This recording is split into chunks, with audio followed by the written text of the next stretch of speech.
Hey, what's up guys? Today's video, let's learn how we can add graduated life event post on Facebook. The process is very simple. All you have to do is launch your Facebook first, then get logged into your account. Now once you tap onto your profile, you will see a page like this.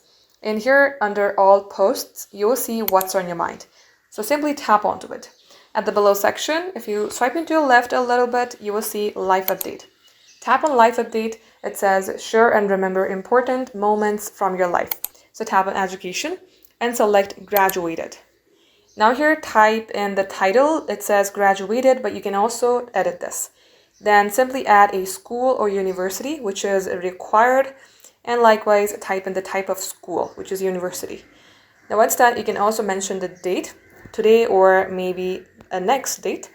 Then if you would like, you can add a photo by tapping on photo. Once done, tap on next and likewise post it to your page.